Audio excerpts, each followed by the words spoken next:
Hello, everybody.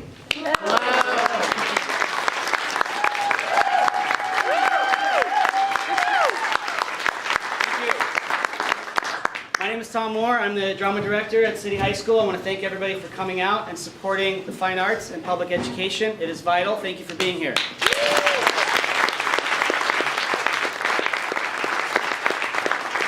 I also want to thank Zuzi Theater for all their support over the years. This is our 12th show in 7 years at Zuzi Theater.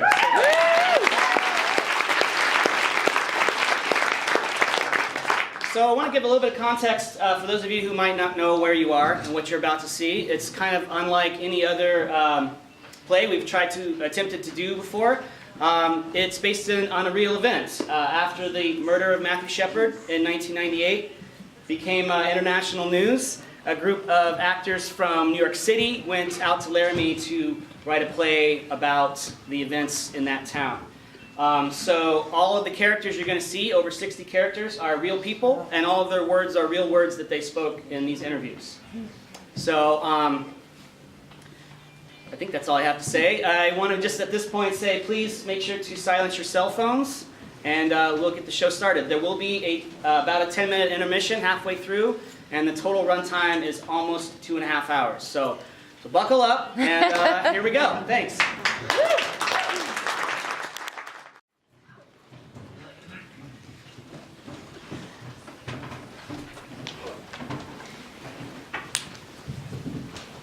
On November 14th, 1998, the members of Tectonic Theater Project traveled to Laramie, Wyoming, conducted interviews with the people of the town.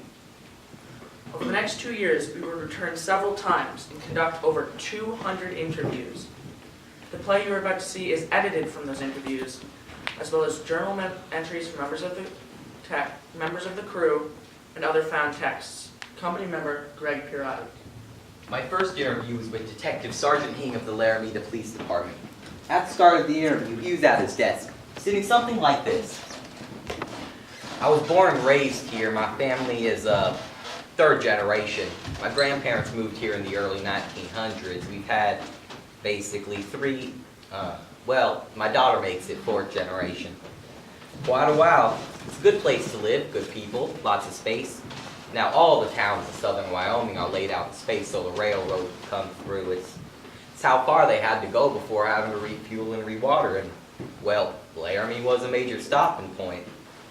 It's why we're one of the largest states in the country, but the least populated. There's so much space here between people and towns, so much time for reflection. Rebecca Hilliker, head of the theater department at the University of Wyoming. You have an opportunity to be happy in your life here. I found that people here are much nicer than in the Midwest where I used to teach because they're happy. They're glad the sun is shining, and it shines a lot here. You've got your old-timey traditional type ranchers. They've been here forever. Laramie's been the hub of where they come for their supplies and such. Stewardship is the one thing all our ancestors taught us. Eileen Engen, rancher. If you don't take care of the land, you'll ruin it and lose your living. So you, first of all, have to take care of your land and do everything you can to improve it.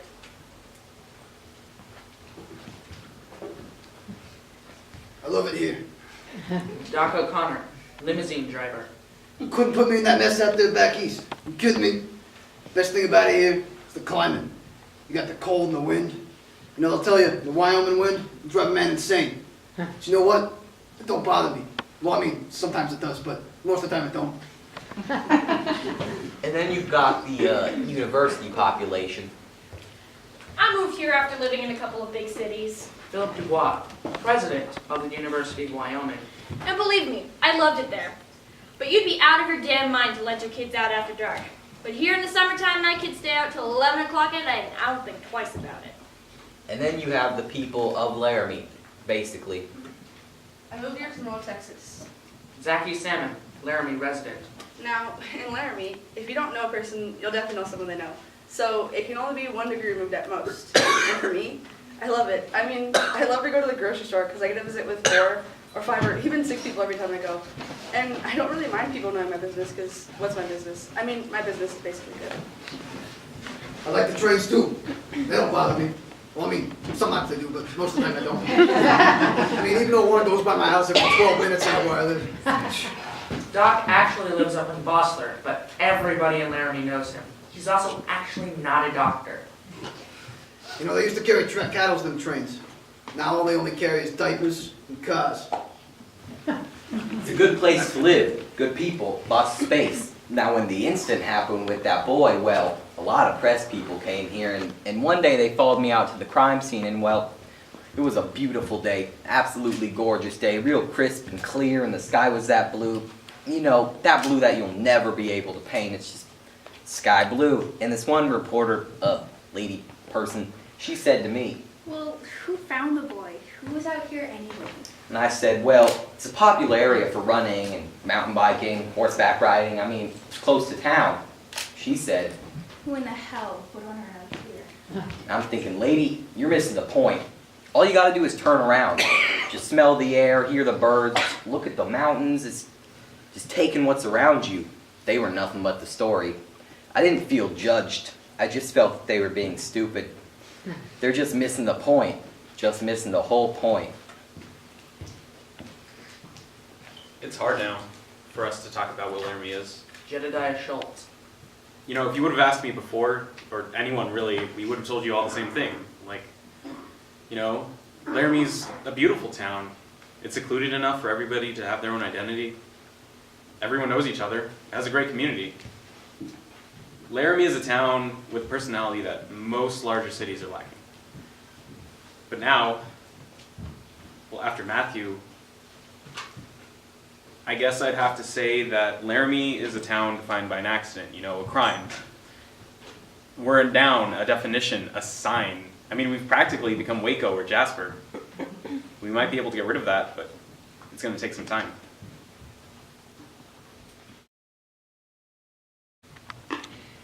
Journal entries. Members of the company. Company member, Andy Paris. So, Moises called, saying that he had an idea for his next big theater project, but there was a certain somberness to his voice. So I asked him what it was about, and he said that he wanted to do a piece about what was happening in Wyoming. Stephen Belber. Please told me the company was going out to Laramie to conduct interviews and they wanted me to come along, but I'm hesitant. I have no real interest in prying into a town's unraveling. Amanda Gronick. I've never done anything like this in my life. How do you get people to talk to you? What do you ask? Moises Kaufman. The company and I have agreed that we should take a week to visit Laramie and gather interviews. I'm a bit worried about taking 10 people on a trip of this nature, so we've made some ground rules. Rule 1, nobody travels alone. And rule 2, everybody keeps a cell phone on them at all times. We've already made preliminary contacts with Rebecca Hilliger. She's the head of the theater department at the University of Wyoming. She's throwing a party for us on our first night in Laramie, and she's promised to help us meet possible interviewees. When you first called me, when I first heard that you were coming here, I wanted to say, you have just kicked me in the stomach. Why are you doing this to me? But then I thought, that's stupid. You're not doing this to me, and more importantly, I've thought about it and I've decided that the students really need to talk. When this first happened, they started talking, and then the media descended, and all dialogue stopped. You know, I really love my students because they're free thinkers, and you may not like their opinions and you may not like what they have to say because they can be very redneck, but they're honest and they're truthful. So there's an excitement that I never felt in North Dakota or the Midwest because there is so much Puritanism that dictates how people see the world that oftentimes they don't have an opinion. You can't even get them to express an opinion. And to be quite honest, I'd rather have opinions I don't like, and that dynamic in education. There's a student I think you should talk to. His name is Jedediah Schultz.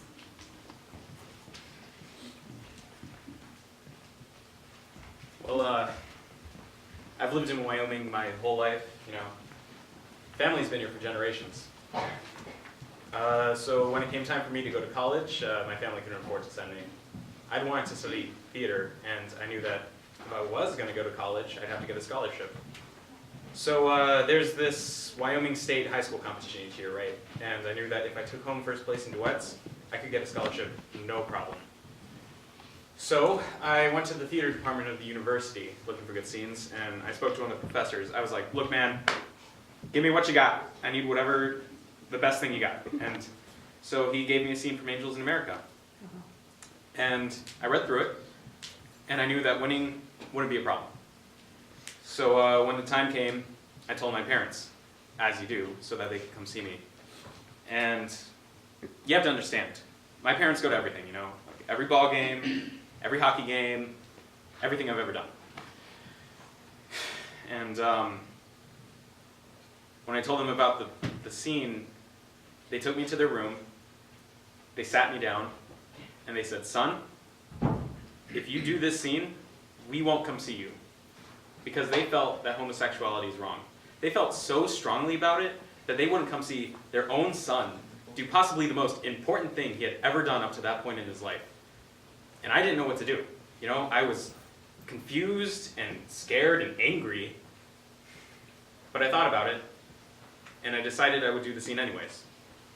And all I can remember from that night was that when we were done, me and my scene partner, we got up, walked over to each other, shook hands, and there was a standing ovation. I mean, it was amazing. We took home first place, and that's the reason I can afford to go to college here. That was one of the greatest moments of my life, and to this date, that is the one thing that my parents never saw me do. And I ask myself now, like, why did I do that? You know, like, why did I disobey my parents? Like, I'm not gay, so what reason did I have? And the only real thing I could come up with is, I'd wanted to win, you know? Like, it was an amazing scene. It was, like, the best scene. Oh, I gotta get going. Do you know Mr. Kushner? Maybe you could talk to him.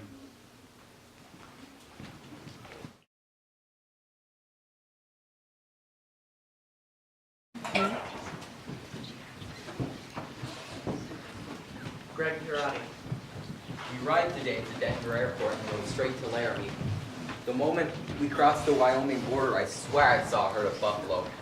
Also found it strange that the Wyoming sign said, Wyoming, like no place on earth, instead of Wyoming, like no place else on earth. Lee Fondakowski. We stopped at a little inn for a bite to eat on our way in, and our waitress said to us, Hi, my name is Debbie. I was born in 1954, and Debbie Reynolds was big then. So there are a lot of us around, but I promise I won't slap you if you leave your elbows on the table. Today the company tried to explain to me what chicken fried steak was. They failed. Are you from Wyoming, or are you just passing through? we're just passing through. We arrived in Laramie tonight, just past the Welcome to Laramie sign. Population 26,687. The first thing to greet us was Walmart. In the dark, we could be on any main drag in America. Fast food chains, gas stations. But as we drove into the downtown area, the buildings still looked like a turn-of-the-century western town. And as we drove past the University Inn, on a sign where amenities such as heated pool or cable TV are usually touted, it said, "Hate is not a Laramie value."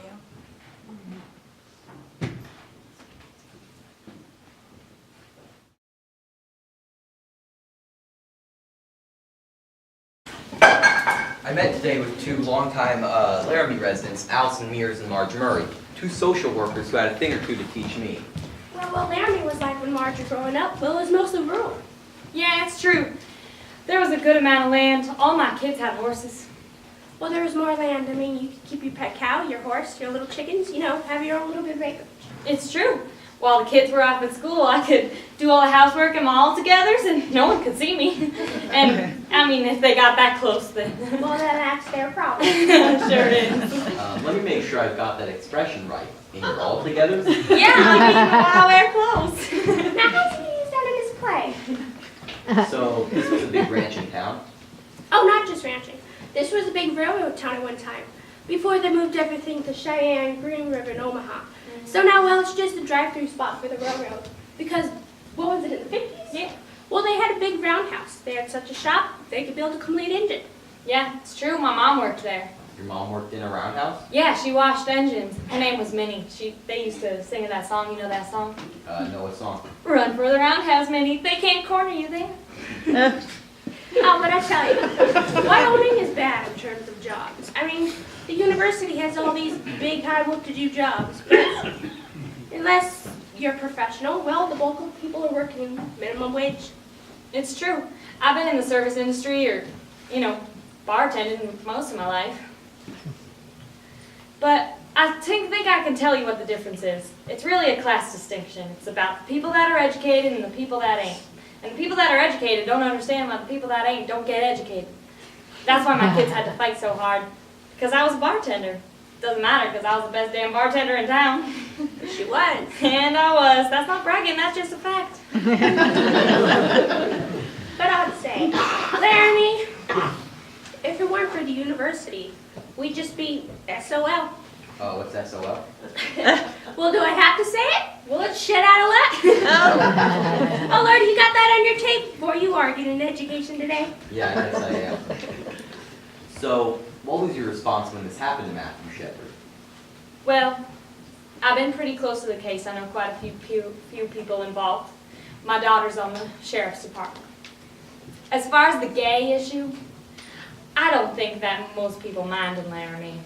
They might poke one if they were in a bar situation, smack one across the mouth, but that'd be it. Then they just walk their way. And to be honest, I think that most people would just say no thank you. I think that Laramie's really live and let live. I'd say that Marge probably knows a lot more, except she's even willing to say. Well, And we have to respect her for that. where are you going with all this material? We haven't decided yet, but we're hoping to bring it around to Laramie when we're finished. Well, I do know more, but that's all I want to say.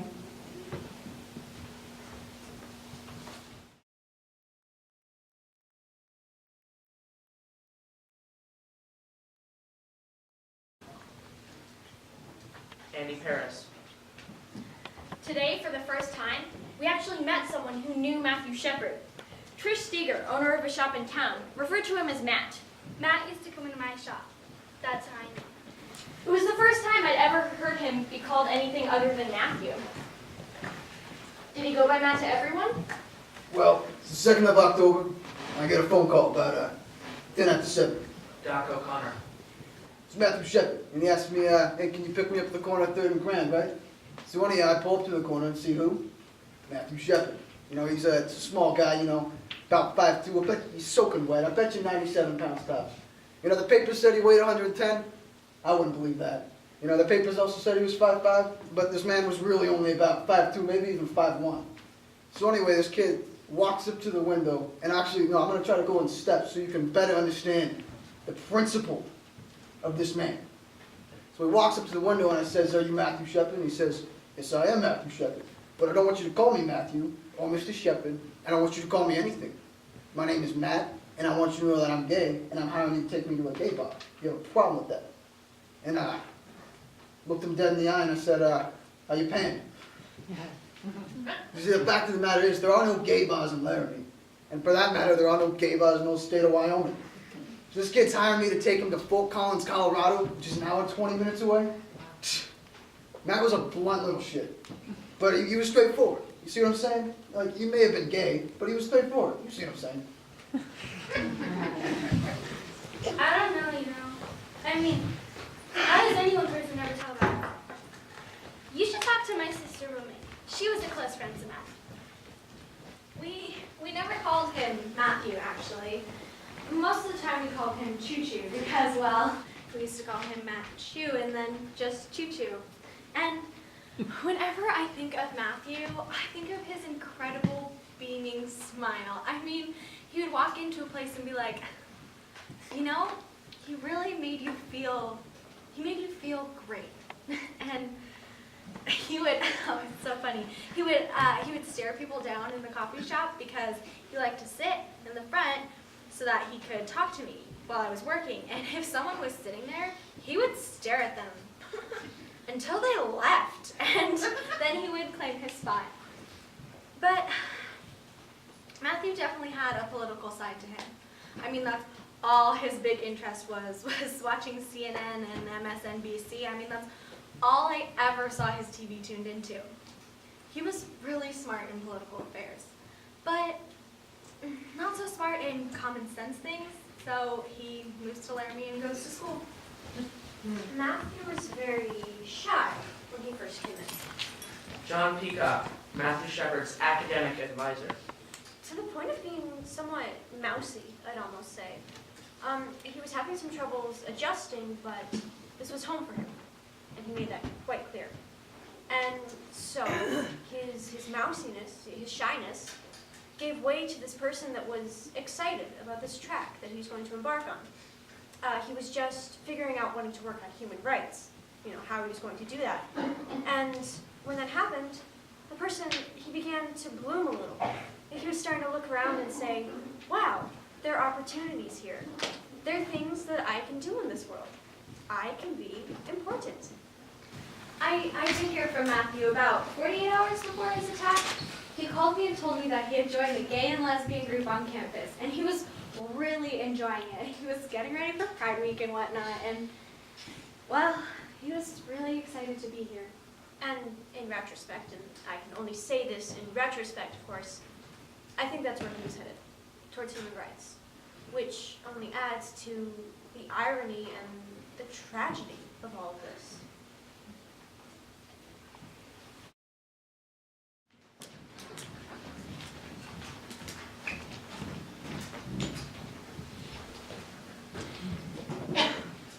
Let me tell you something else here. Small gay people in Wyoming, it meets the eye. I know for a fact. They're not particularly, what you call them, queens. The run around faggot type people. No, these are the ones that, throw bales of hay, jump on horses, random, like kick ass, right? It's like I say, you never fuck with the Wyoming queer, because they will kick you in your fucking ass. That's not the point of what I'm trying to say, because I know a lot of gay people around here. Like, I know a lot of people around here, period. I mean, I live around here some 40-odd years. And the one thing I can say about the people of Wyoming is I don't think they give a damn which way or the other, if you're gay, straight, bisexual, trisexual. Like I'm saying, it doesn't matter. How can I describe what it's like being gay here in Laramie? Catherine Connolly. I was the first out lesbian or gay faculty member on campus, and that was back in 1992. They asked me at my interview what my husband did, and that's when I came out to them. Do you want to hear a funny story? Sure. So when you first get here on campus, there's a bunch of things that you have to do. So I was sitting in my office and I saw I had a missed phone call. And I thought it was like some health insurance or something. So I called them back and I'm like, hi, this is Catherine Connolly returning your phone call. And I can hear someone clicking away on like a keyboard. And she goes, oh, it's you. And I was like, uh-huh, this is kind of bizarre. And she was like, I hear you're gay. And I was like, yeah. And she was like, I hear you came as a couple. I'm one too. Not a couple, just gay. So she was this lesbian who knew I was coming and she wanted to meet me immediately. And then she later told me that there were other lesbians in town that wouldn't want to be seen with me. That to be seen with me would irreparably taint them. And you know what's ridiculous? I won almost every teaching award there is here on campus, and still last year, one of my student evaluation reports said, she likes girls, and it shows she's disgusting. When I first came here, I knew it was going to be hard as a gay man. Jonas Slonaker. I'm not out of work, and I've been at my job for 4 years, and I kept telling myself people should live where they want to live. And there'd be times that I'd go down to Denver, and I'd go to gay bars, and people would ask me where I was from, and I'd say Laramie, Wyoming. And I met so many men down there from Wyoming, so many gay men who grew up here, and they were like, how could you live there? I couldn't live there, I had to get out, blah, blah, blah. But every now and then there'd be this one guy, oh gosh, I miss Laramie, I mean, I really love it there, that's where I want to live. And you get this starry-eyed look in his eyes, and I'm like, if that's where you want to live, do it. Imagine if more gay people stayed in small towns.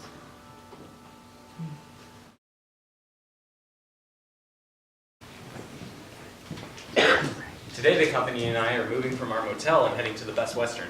Moises Kaufman. My hope is that it's a better Western. Amanda Gronick. Today we divided up to go to different churches in the community. Moises and I were given a Baptist church. We were welcomed into the services by the Reverend himself, standing at the entrance of the chapel. This is what I remember of his sermon that morning.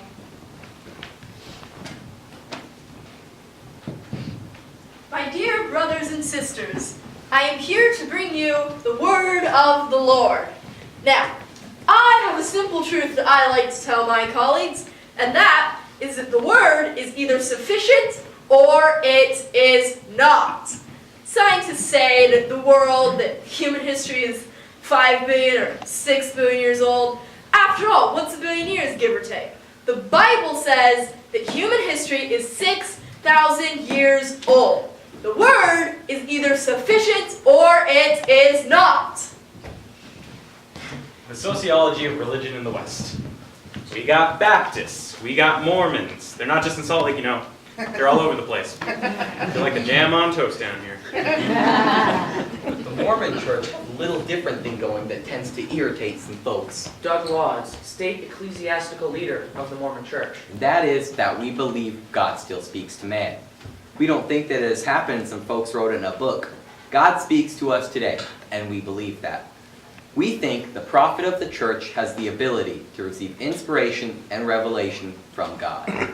So, to the left of the religious spectrum, so far left that I'm probably on my own, is myself and the Unitarian Church. Unitarians are by and large humanists, many of whom are atheists. I mean, we're not even sure that we're a religion, really. And to the right of the spectrum, to his credit, Father Roger Schmidt. God bless this man, for he did not equivocate at all when this happened. He held the vigil for Matthew that very night. Yeah, I was really jolted, because when we did the vigils, we wanted to get other ministers involved, and so we called some of them, and they weren't going to do it. They were like, we're just going to stand back and see which way the wind blows. And that angered me immensely. We're supposed to stand out as leaders. What's going on here? God has set boundaries, and one of our responsibilities is to learn. What is it that God wants? So you study scripture, you look to your leaders. Then you know what the bounds are. And when you sort of get a feel for what the bounds are, kind of get a sense of what's out of bounds. There's a proclamation that came out on the family. A family is defined as one man, one woman, and children. That is a family. That is about as clear as I can state it. There's no sexual deviation in the church, no leniency. We just believe that it is out of bounds. I warn you, you will be mocked. You will be ridiculed for the singularity of your faith. But you let the Bible be your guide. It's in there. It's all in there. Christian pastors, many of the conservative ones, stayed silent on this issue. Conservative Christians use the Bible to tell you that whatever they're saying is right here in the Bible. And believe it or not, most Americans believe that the Bible is the word of our Lord. And how are you going to fight that? I am a biblicist, which means the Bible doesn't need me to be true. The Bible is true whether I believe it or not. The word is either sufficient or it is not. I came to Laramie on September 15th, looked around. To my left, cement factory. To my right, tumbleweeds.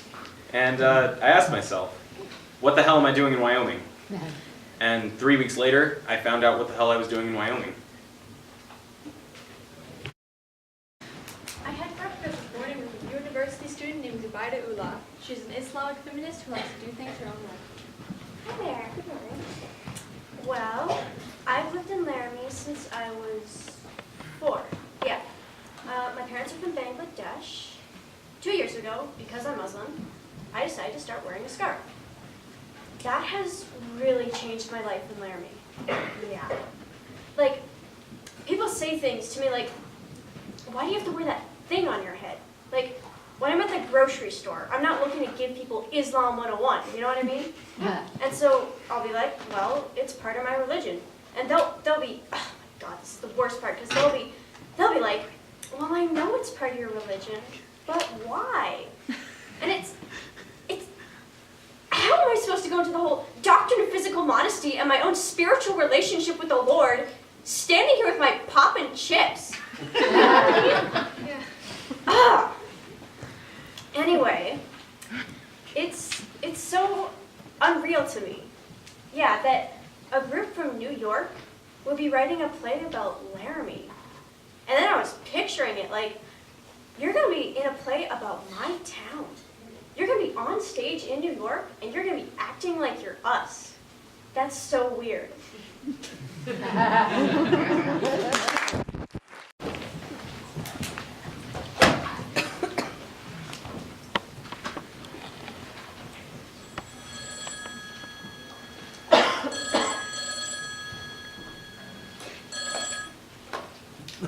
Hello.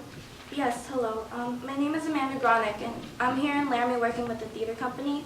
I went to the Reverend's, your husband's church, on Sunday, and I was extremely interested in speaking with him about his thoughts on recent events. Well, I don't think he'll want to talk to you. He has very biblical views about homosexuality. But he doesn't condone that kind of lifestyle. Or he doesn't condone that kind of violence, you know what I mean? And he was just bombarded with the press, and the media has been terrible about this whole thing. Yes, I completely understand. It must have just been terrible. Oh yes, I think we're all just hoping this just goes away. Well, do you think maybe I could speak with your husband just briefly? Okay, you can call him tonight at 9 o'clock. Okay, thank you so much. I'll do that. Goodbye.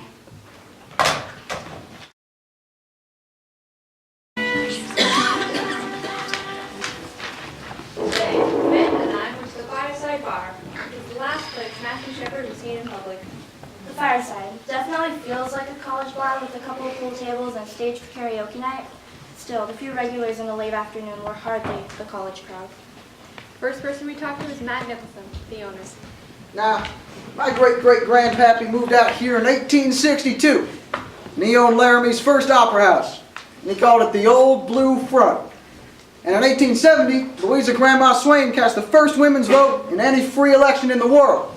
And that's why Wyoming is the equality state.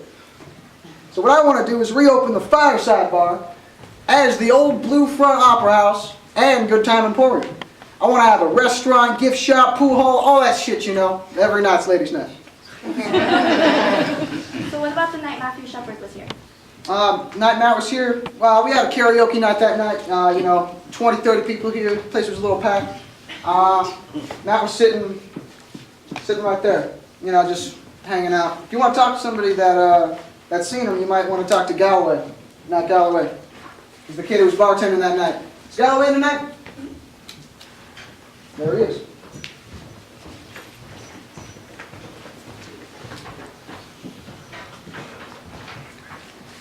Can we ask you some questions about Matthew Shepard? Okay. But it will be quick, okay? Just get it out of the way. Just everything. It will be factual. Just the facts, okay? So here we go. Tuesday nights, I check in usual time, 10 o'clock. And then about 10:30, Matthew Shepard walks in alone, sits down, orders a Heineken. If I could tell you anything about Matt, if I had 100 customers like him, well, it'd be the most damn perfect bar I'd ever been in, okay? And nothing to do with sexual orientation. Just, politeness, intelligence. Some people, you just know. They sit down, they're, polite, please, thank you, dress nice, clean cut, all that sort of stuff. And so, let's see, sitting there, just seemed to be enjoying, the people and the company around, his drink and all that. And then about 11:30, 11:30, Aaron McKinney and Russell Henderson come in. Now, I didn't know their names at the time, but they're the accused. They're, the perps of the accused.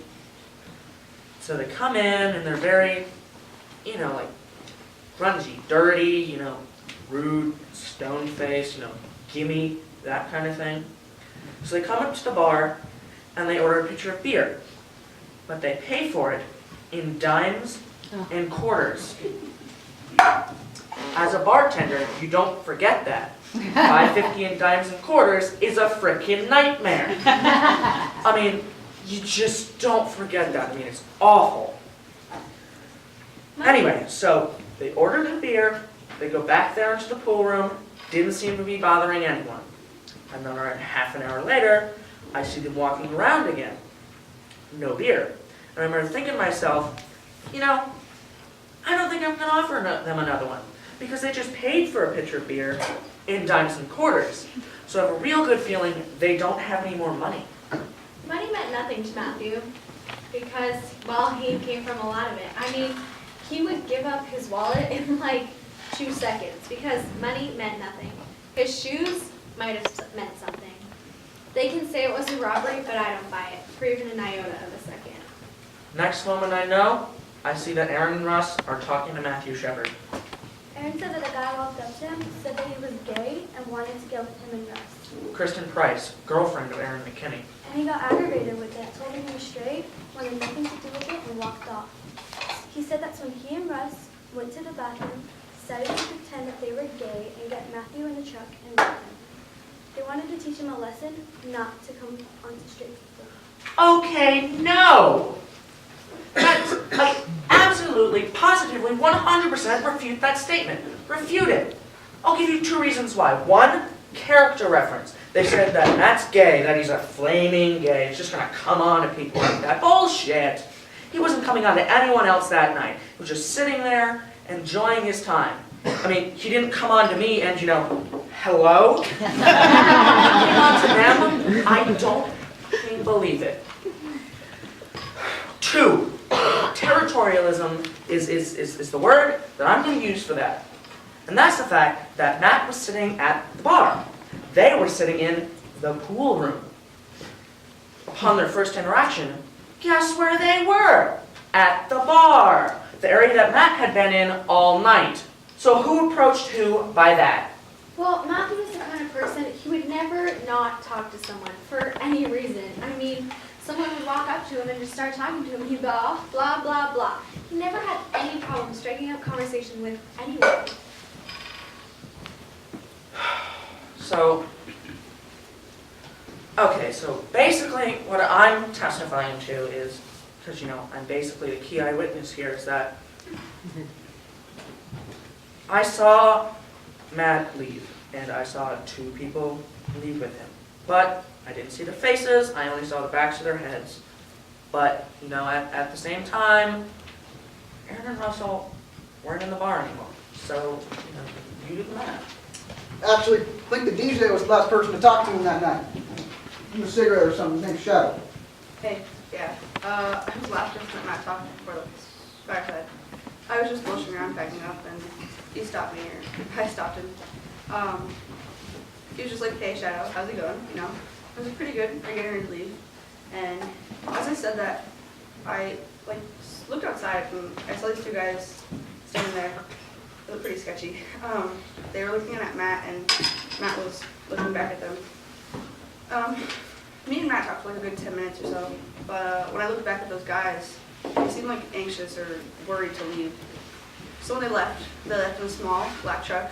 3 of them sat in the front, Matt sat right in the middle, and I didn't think anything of it at the time, you know? I didn't figure they were going to be like that.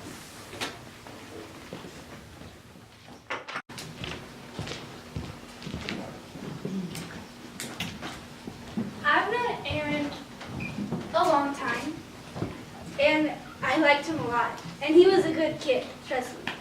That's why, I don't understand.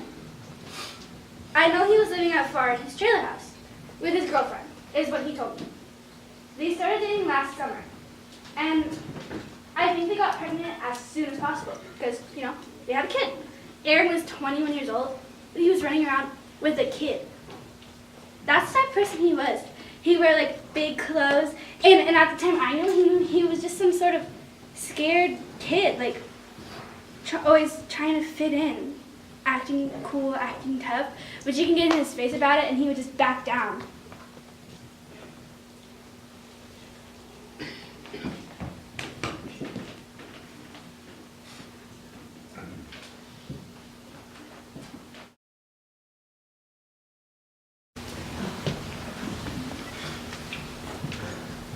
this is the fence. I've been out here about 4 times now, and I've taken visitors in the past. It's become a pilgrimage site. I mean, clearly there's a very powerful personal experience to have out here. It's so stark and empty that you just can't help but think of Matthew out here in the freezing temperatures, tortured, and his pleading with God comes to mind. Greg Pirati. Phil Labrie, a friend of Matthew's, took us out to the fence this morning. I broke down the minute I touched it. I feel such a strong kinship with this young man.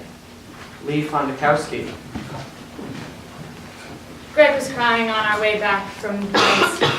I felt the same way. There's an amazing experience to be had out here. But I had to keep myself together. I had an interview with Aaron Kreifels, the boy who found Matthew out here on the fence. Felt like going on a bike ride around 5 p.m. on Wednesday. From my dorm.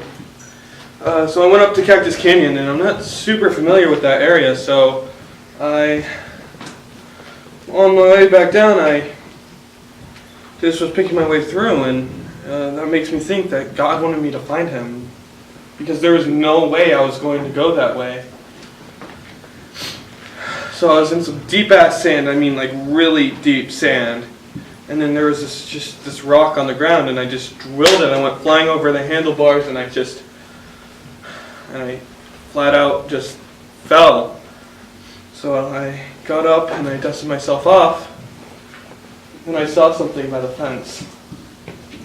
So I walked over, and I thought it was just like a scarecrow, like a Halloween gag. Because Halloween's coming up, and I was just like, I even saw his chest moving up and down. And then I saw his hair. That's when I realized that it was an actual person. It was his hair. So I ran as fast as I could, and I called the police. I responded to the call. Officer Reggie Flutie. When I got there, the only thing I could see was partially somebody's feet. I get out of my vehicle, race over. I see what appears to be a young man, maybe 13, 14 years old. He's, he's pretty tiny. Lying on his back, tied to the bottom end of the fence. I did the best I could.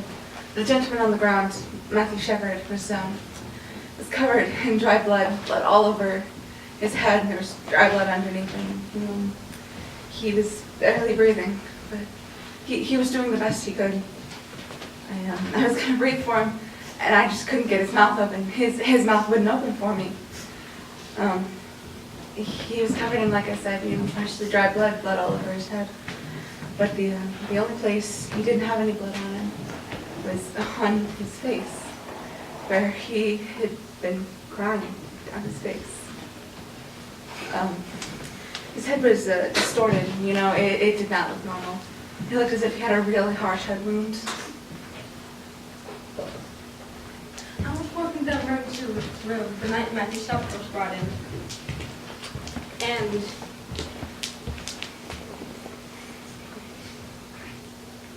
And not all of us have seen a patient in this condition for the longest time. Some of us who have worked in big city hospitals might have, but not all of us have worked in big city hospitals. And it's not something you expect to see here. You expect to see these injuries from a car going 80 miles per hour down a hill. You wouldn't expect to see gross injuries from something like this. To see someone who did this to another person. The report said it was a beating, so we knew. If there was anything I could do, anything at all, I would have done it. I was just in his face and saying, "Hey, hello, hello!" He didn't move. He didn't flinch. He didn't anything. He was tied to the fence. His hands were thumbs out in what we call a cuffing position, the way we handcuff people. And he was bound with a real thin white rope, about 4 inches up off the ground. His shoes were missing. He was tied extremely tightly, so I used my boot knife and tried to slip it between the rope and his wrist. I had to be extremely careful not to harm Matthew any further. Now, your first thought is, well, it's sure nice to think that it'd be someone from out of town who comes in and beats somebody, because that happens. Shit happens, and it happens in Laramie. But to see somebody who's been beaten repeatedly, that's something that offends us. I think that's a good word. It offends us. He was bound so tight. When I finally got the knife through there, I'm sorry. We rolled him over to his left side, and when we did that, he quit breathing. Immediately, we put him back on his back, but that was just enough of an adjustment. It gave me enough room to cut him free there. See the EMS unit trying to get to the location, and once it got there, we put a neck collar on and placed him on a backboard and just scooted him out from underneath the fence. And Rob drove the ambulance to Adamson Hospital's emergency room. Now, the strangest thing is, 20 minutes before Matthew was brought in, Aaron McKinney was run by his girlfriend. Now, I guess he had gotten into a fight later that night. So I'm working on Aaron, and the ambulance comes in with Matthew. Now, at this point, I don't know if there's a connection at all. So I tell Aaron to wait, and I go and treat Matthew. So I've got Aaron in one room of the ER, then there's Matthew 2 doors down. The moment we see him, it's obvious that his care is beyond our capabilities. So called up a neurosurgeon in Puget Valley, and he was on the road in around 13 minutes, I think. They showed me a picture. A few days later, I saw a picture of Matthew, but I don't think I would have ever recognized him. Then 2 days later, I found the connection, and I was very struck that they were both 2 kids. They were both my patients, and they were both 2 kids. I took care of both of them, of both their bodies. And for a brief moment, I wonder if that's how God feels when He looks down on us, how we're all His children, our bodies, souls. And I felt a great deal of compassion for the both of them.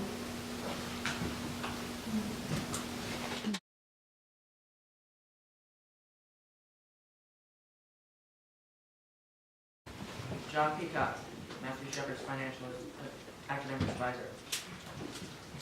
Well, the reports started coming out on Thursday, but no names were mentioned. The brutality of the crime was not mentioned.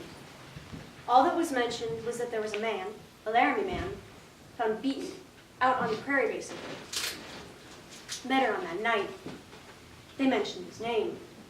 It was like, that's not the Matthew Shepard I know. That's not my student. That's not this person who I've been meeting with. That's not him. I was in the coffee shop, Romaine Patterson. and someone pulled me aside and was like, I don't know much, but they say that there's been a young man who's been beaten in Laramie, and they say his name is Matthew Shepard. Do you think this could be our Matthew? And I was like, well, yeah, it sounds like it could be our Matthew.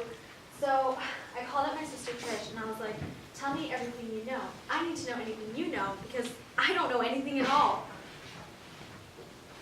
So I was on the phone with my sister on the phone, and asking the whole story came across Jennifer News. And it was just like, bam, you know?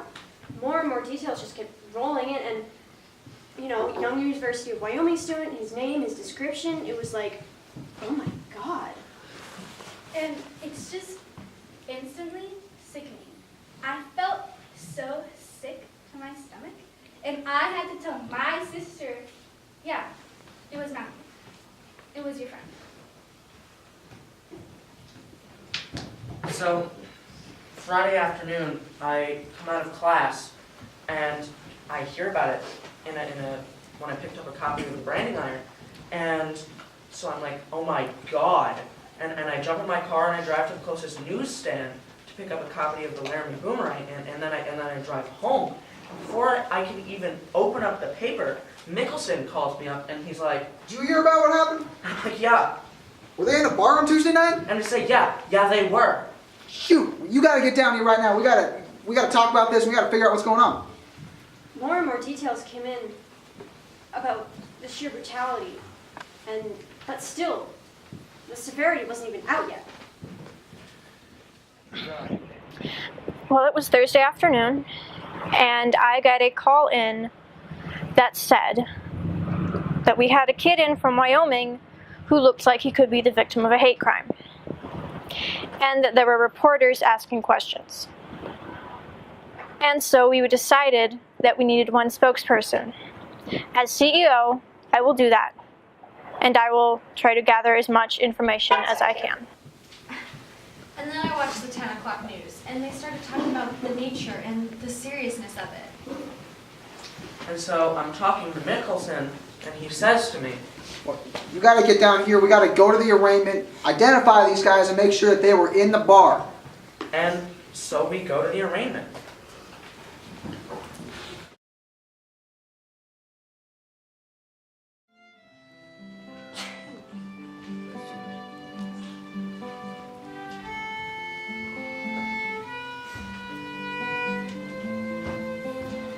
Our focus today turns to Laramie, Wyoming and the Albany County Courthouse, where Aaron James McKinney and Russell Arthur Henderson are being charged for the brutal beating of Matthew Shepard, a gay University of Wyoming student. The arraignment was on Friday, right around lunchtime, and I said, you know what, I'm just gonna go. So I walked a few blocks and I went. Has anybody told you about it? Well, by the time I got there, there was like 100 townspeople and probably just as many news media by that point. A lot more information was coming out about the case, the fact that the perpetrators were kids, local kids, who, if you're from around here, you have some sort of relationship to. And what I think everybody was on pins and needles for is what would happen when the perpetrators walked out. And what happened was they walked out in their complete orange jumpsuits and shackles, and you could have heard a pin drop. It was incredibly solemn. A lot of people were teary-eyed by that point, and then the judge came out and he did a reading. It was just a statement of the facts. All rise. Court is now in session. You may be seated. The essential facts are that the defendants, Aaron James McKinney and Russell Arthur Henderson, met Matthew Shepard at the Fireside Bar. After Mr. Shepard confided in them that he was gay, they deceived Mr. Shepard into leaving with them in their vehicle to a remote location. Upon arrival at said location, they proceeded to tie him to a fence, rob him, torture him, and beat him.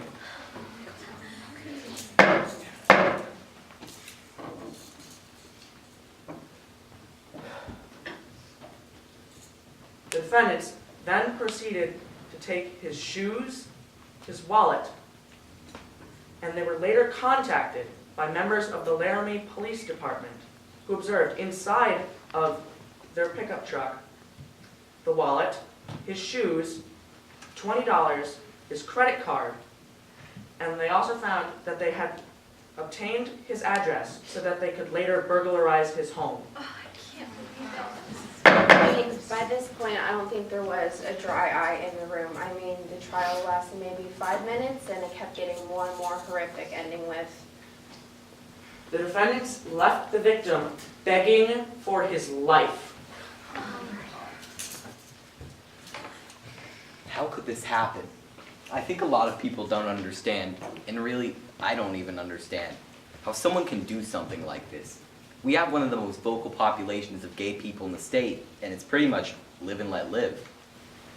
So that was the arraignment, and I mean, my response was pretty catatonic, you know, not sleeping, not eating, you know, don't leave me alone right now. And my secret hope was that they were from a different place, that then you can create that distance. We don't grow children like that here.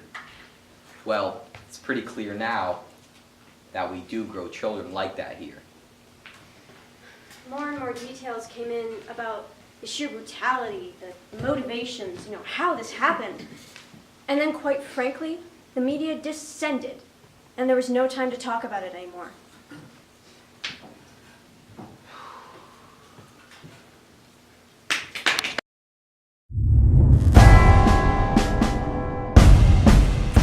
Laramie, Wyoming, often called the Gem City of the Plains, is now at the eye of the storm. The cowboy country certainly has its rednecks and yahoos for sure, but no more per capita than New York, California, or Florida. The difference is, in Wyoming, there's no places to hide if you're anything other than prairie stock. Mistaking Shepard's bloody body for a scarecrow. Matthew Shepard, un estudiante homosexual, lived in broken homes and as teenagers had run-ins with the law. They lived in trailer parks and scratched out a living working at fast food restaurants and fixing roofs. As a gay college student lay hospitalized after severe beating, this small town, which prides itself as Wyoming's hometown, now wrestles with its attitudes towards gay men. Bonsoir à tous et à toutes. Aujourd'hui dans l'actualité étrangère, la petite ville de Laramie, Wyoming, sous le choc après avoir été le théâtre sanglant du meurtre de Matthew Shepard. People would like to think that what happened to Matthew Shepard was an exception to the rule, but is an extreme version of what happens at schools on a daily basis. It's a tough business, as Matt Shepard and his friends knew, to be gay in cowboy country. I am outraged and sickened by the heinous crime committed on Matthew Shepard. I would like to extend my most heartfelt sympathies to the family. Governor, you haven't pushed hate crime legislation. I would like to urge the people of Wyoming against overreacting in a way that gives one group special rights over others. We will wait and see if the vicious beating and torture of Matthew Shepard was motivated by hate. We were, more or less maligned. Bigots that we're not a good community. And we are. A majority of the people here are good people. But you get bad apples once in a while. And I think the gay community took this as an advantage. Said this is a good time for us to exploit things. Had this been a heterosexual these two boys took out and robbed, this would have never made national news. Now you're proving my son guilty before he's even had a fair trial. It was herds, and we're talking hundreds of reporters, which is like, that makes a huge dent in this town's population. There were news trucks everywhere in town, everywhere on campus. God, and we're just not used to that type of attention to begin with. We're not used to that type of exposure. These people are predators. But this one journalist actually caught one of the judges in the bathroom at the urinal and was asking him questions. And the journalist was plain on asking him questions. The judge was like, "Excuse me, can I please have some privacy?" And the journalist was offended that he asked for privacy. I mean, this is not how journalism started. Like the Gutenberg press, I'll tell you what, when hard copy came and taped me, I taped them back at the exact same time. So I have every word I ever said on that tape. And if they try anything funny, they better watch their fucking ass. So you've got this news story, you've got the graphics in the background, and it's like murder in Wyoming, and it's dripping red, like it's got blood on it or something. And it's we're here what is this? This is sensationalism. We had the guys caught in under a day. I think that's pretty damn good.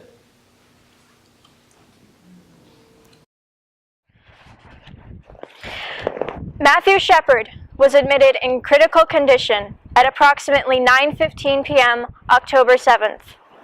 When he arrived, he was unresponsive and breathing support was being provided.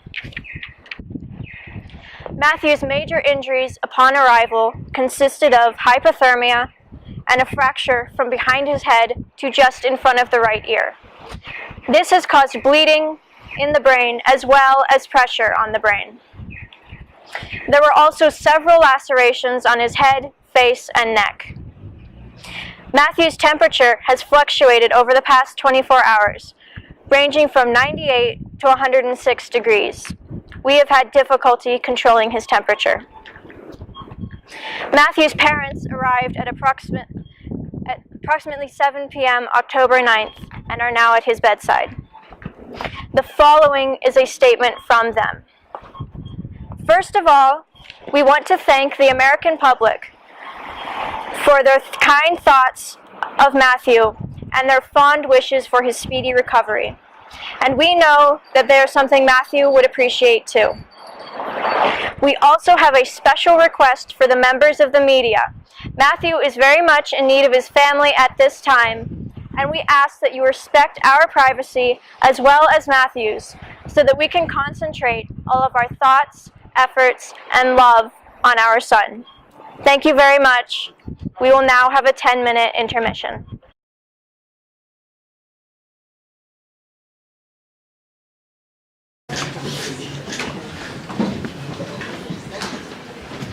Both Aaron McKinney and Russell Henderson pled not guilty to the charges against them. The girlfriends, Kristen Price and Chastity Paisley, also pled not guilty after being charged as accessories after the fact. On our next trip, we interviewed Detective Sergeant Rob Debris of the Albany County Sheriff's Department. I think the hardest part about all of this was just going down to Cujo Valley to see Matthew. I mean, something about seeing him, touching him. As a homicide detective, you look at a lot of dead bodies. But then here's this poor boy just fighting for his life, giving it everything he's got. And I wanted it so by the books, you know? I keep on seeing the picture in my head of when I found him, and it's just not pleasant whatsoever. I just want to get it out, and it's like, why did God want me to find him? I mean, I know how to take care of myself, but I was irrationally terrified.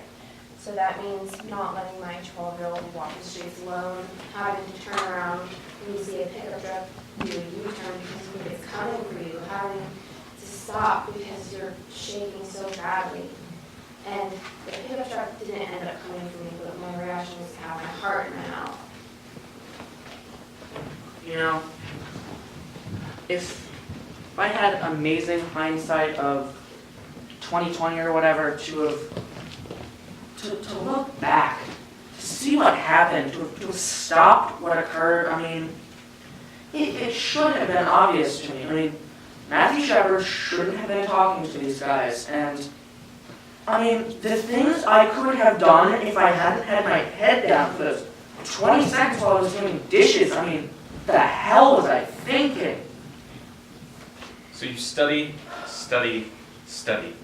You just spend hours studying. You know, you revisit witnesses, speak to the officers to make sure they understand.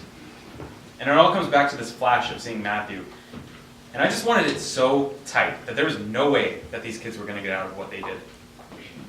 One of the things that happened when I got to the fence, there's just such an overwhelming amount of blood.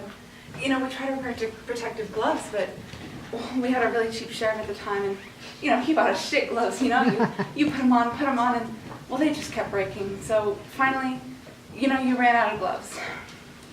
And your mind tells you, well, keep moving, you know? You try to help Matthew, you find an airway, because that's just what you do, you know? The thing I wasn't telling you before is that, well, Officer Flutie is my daughter, and I've always thought that she would be great on the force. When she told me that she wanted to be on the force, I was fully supportive. She could always handle what was coming her way.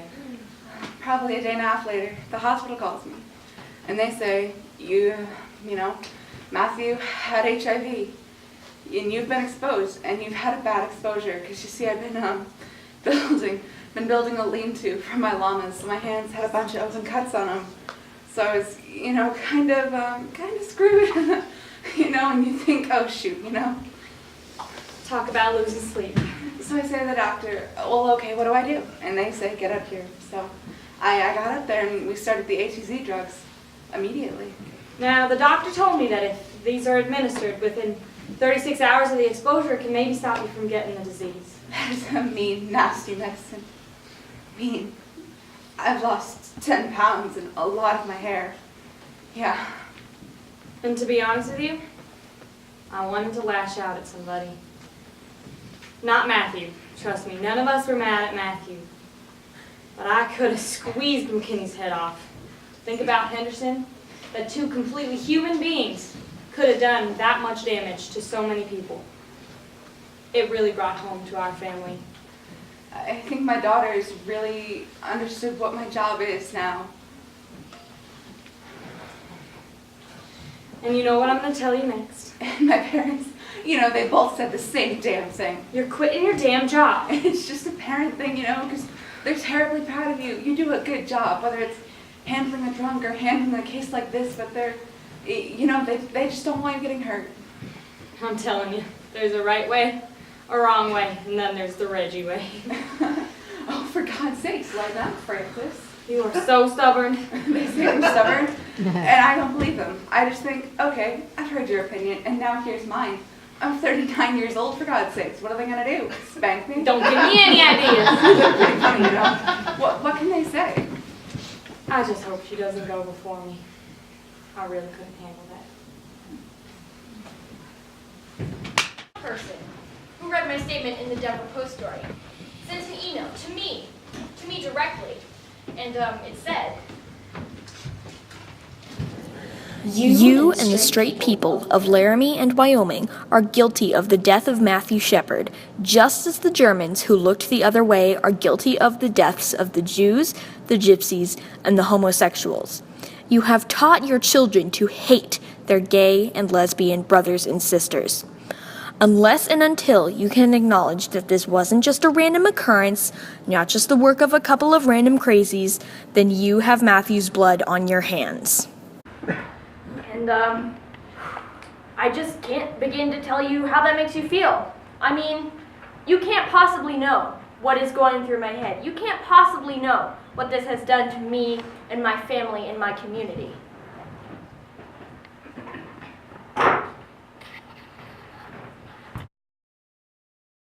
Fort Collins, Denver, and Colorado Springs. In the next few weeks, littles were also held in Atlanta, Boston, Chicago, Detroit, Washington, D.C., San Francisco, and even Portland, Maine. In Los Angeles, 5,000 people gathered. And in New York, a peaceful protest ended in civil disobedience, which resulted in hundreds of arrests. And the Poudre Valley Hospital website has received close to 1 million visitors from people across the nation and around the globe, all expressing hope for Matthew's recovery. As of 9 a.m. today, Matthew Shepard remains in critical condition. The family continues to emphasize that the media respect their privacy. The family also wants to thank the American public for their kind thoughts and concern for Matthew. Thank you. You know, there's certain things when you sit down in church and Jedediah Schultz. the Reverend will tell you flat out that he doesn't agree with homosexuality. And well, I don't know, you know, like, I'm still young and I'm learning a lot about myself right now. And I don't think that I know enough about certain subjects to make the decision that says that homosexuality is right. And, you know, I mean, like being raised, being told your entire life that it's wrong, it's hard to change. And maybe it's just that I can't do it, but I mean, speaking on religious terms, I just don't think that's how God intended it to be. But, you know, I don't hate gays or anything. You know, I'm not going to go out and persecute them by any means. Like, I'm not going to let that get in between me and another person at all. I was raised a Catholic. Aaron Kreifels. Love the person, condemn their actions, condemn the lifestyle. Almost like we have to be afraid of gays. Like, we have to. And, I mean, what happened to Matthew Shepard was awful, but it doesn't make me feel any difference towards the gay community. Well, it's preached in schools that being gay is okay and yada yada yada. But if my kids ask me, I'll set them down and I'll say, this is what gay people do, this is what animals do, okay? This is the life. This is the lifestyle. And this is why I believe it's wrong. And there's a lot more gay people around than you think, and most of them that are gay or lesbian, they know damn well who to talk to. And if you're stepping out of line, you're asking for it. And I'm not excusing their actions, but it's partially Matthew Shepard's fault, and partially the guys who did it. You know, maybe it's 50-50. There's this whole idea. John Slonaker. You leave me alone, I leave you alone. It's in all the Western literature, you know? Live and let live. Even my gay friends bring me sometimes. Just such crap, you know? Basically, what it boils down to, if I don't tell you I'm a fag, you won't beat the shit out of me. What's so great about that? That's such a great philosophy? Yes, as a lesbian, I was more concerned for my safety. Zaki Salmon. I think we all were, and I think it's because somewhere inside, We know that it could happen to any of us, you know?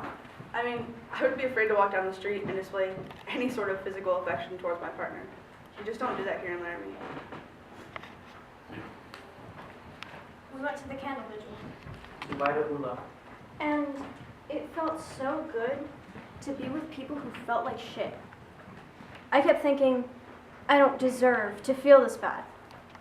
And some guy got up there and he said, I'm going to say this wrong, basically he said, come on guys, let's show the world that Laramie's not that kind of a town. But it is that kind of a town. If it wasn't that kind of a town, then why did this happen here? You know what I mean? Like, that's a lie, because it happened here. So how could it not be a kind of a town where this kind of thing happens? You know, because it happened here. You know, and we have to mourn this, and we have to be sad that we live in a town, a state, a country where shit like this happens. These are people trying to distance themselves from this crime. But we need to own this crime.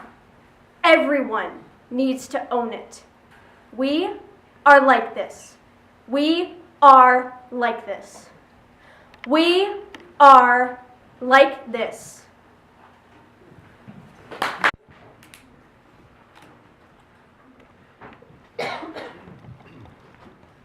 It was one of our last days on our second trip to Laramie. Greg and I had been conducting interviews non-stop, and we were exhausted. Yeah, we were to meet Father Roger at 7:30 in the morning. And I was hoping we could skip it all together, but gotta follow through. So here we go. 2 queers and a Catholic priest. Thank you,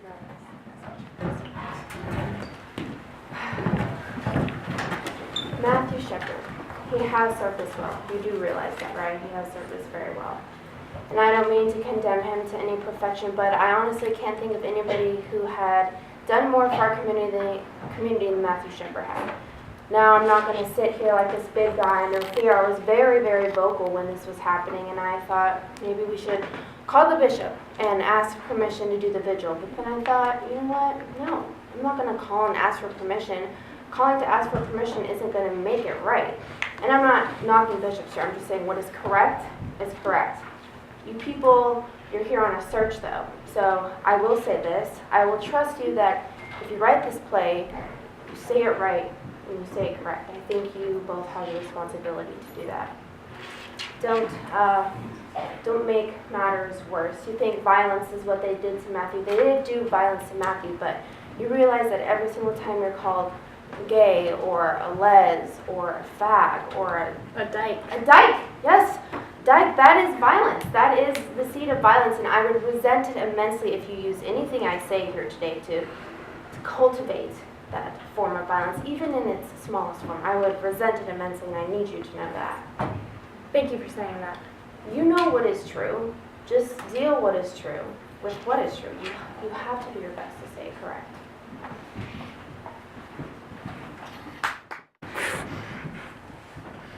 I was at the Fireside Bar one afternoon, and I ran into 2 friends of Erin McKinney, Shannon and Jen. You knew Erin well, right? Yeah, we both did. When I first found out about this, I thought it was really, really awful. I didn't know whether Erin was fucked up, if he was coming down, or what, but Matthew had money. Shit, he had better clothes than I did. Matthew was a little rich bitch. You shouldn't call him a rich bitch, though. I mean, I'm not saying he's a bad guy either. I'm just saying he was in the wrong place at the wrong time and said the wrong things. And I don't know. I won't lie to you. There were times when I was all messed up on meth and I was thinking about going out and robbing. I mean, I never did, but yeah, it's there. It's easy money. Erin's done that before. They both have. I remember one time they went to Cheyenne. They came back with like almost $300. I don't know if they pick gay people necessarily as their targets, but anybody that looks like they have money or they could overpower or outnumber, they're fair game. Do you think there was any homophobia at all involved in this that contributed to some of it? Probably. It probably pissed Erin off that Matthew was gay because he didn't like, well, the gay people I've seen him interact with, he was fine with, as long as they didn't, you know, come on to him. As long as it didn't come up. Do you get the impression that he knew any other gay people? I'm sure that he knew people that were gay because he worked up at KFC and there were a lot of people up there who Yeah. And I mean, I'm not saying it's bad or anything, because I mean, half the people I know in Laramie are gay. What would you guys say to Aaron if you saw him?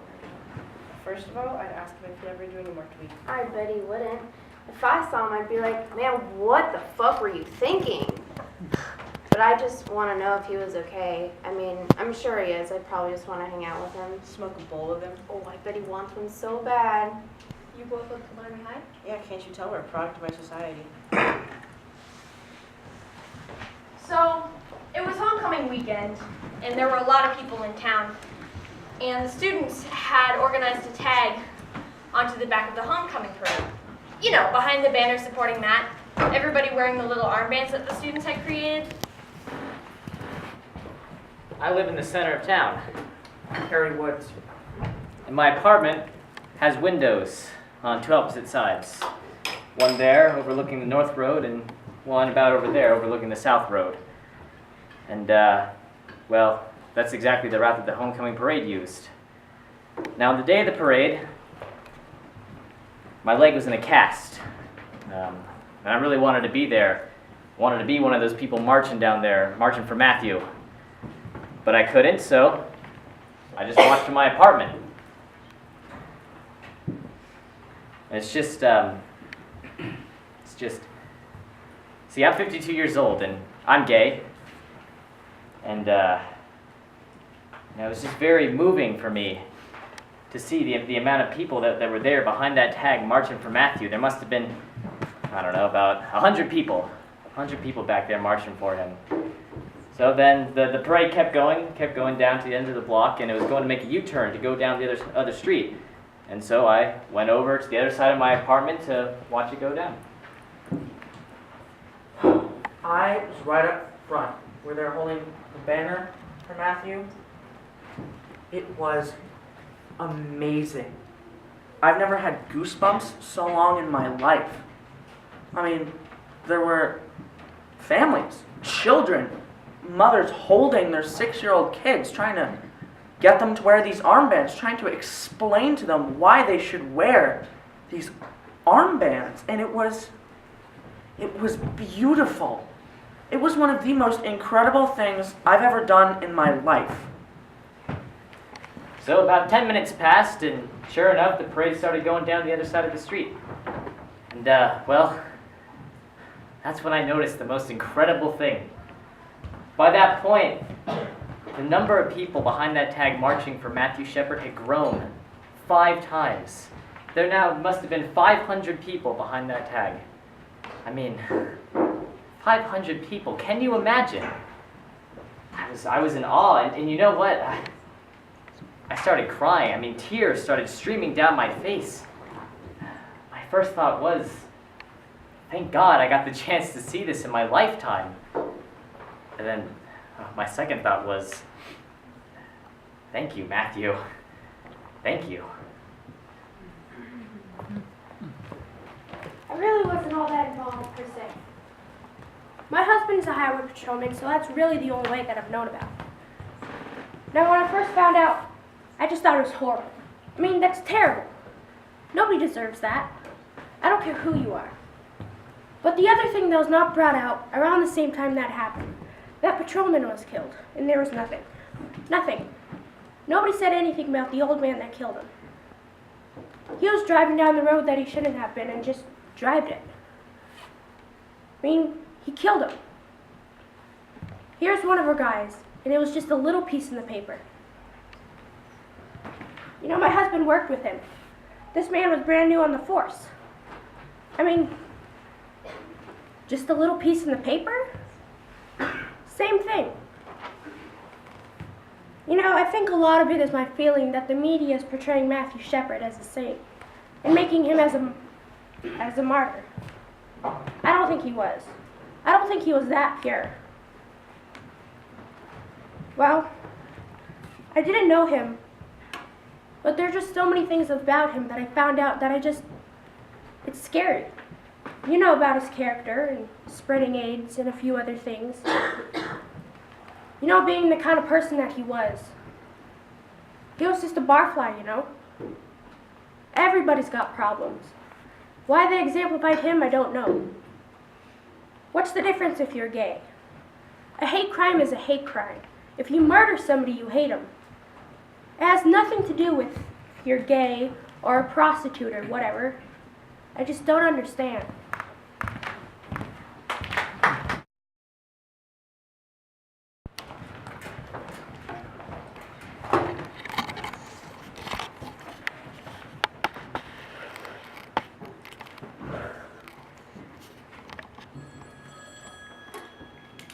Hello? Reverend? Yes, hello. I believe your wife told you a bit about why I'm contacting you. Yes, she did, and I'm not sure I really want to talk to anyone about any of this. See, I am somewhat involved, and I just don't think. I completely understand. You know, I don't blame you, and I went to your service on Sunday. You went to the services on Sunday? Yeah. Did I meet you? You welcomed me at the beginning, I believe. I see. Well, let me just say, I'm not afraid to be controversial or to speak my mind, and that does not necessarily reflect the views of my congregation per se. Now, these two boys, the accused, have forfeited their lives. We've been after the two I mentioned for ages, trying to get them to live right, to do right. Now, one boy is in suicide watch, and I'm working with him until they put him in a chair and turn on the juice. I work for his salvation. Now, I think they deserve the death penalty. I'll try to deal with them spiritually. Now, as for the victim, I know that lifestyle is legal, but let me just say, I hope that as he was tied to that fence, they had a moment to reflect on a time when someone had spoken the word of the Lord to him, and that he had a moment to reflect on his lifestyle. Thank you, Reverend. I appreciate you speaking with me. Goodbye. Goodbye.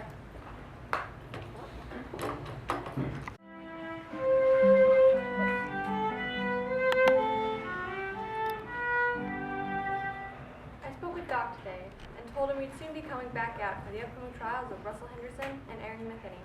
And this is what he had to say. Tell you what, they put them two boys to death, they defeat everything that Matt would be thinking about him right now. Because you see, Matt, you won't want those two kids to die. You want to leave them with hope. Like that. Hope. H-O-P-E. You know, just like the whole world. Hope that Matthew would survive. And you see the whole thing. It loops right back around. The hope. H-O-P-E.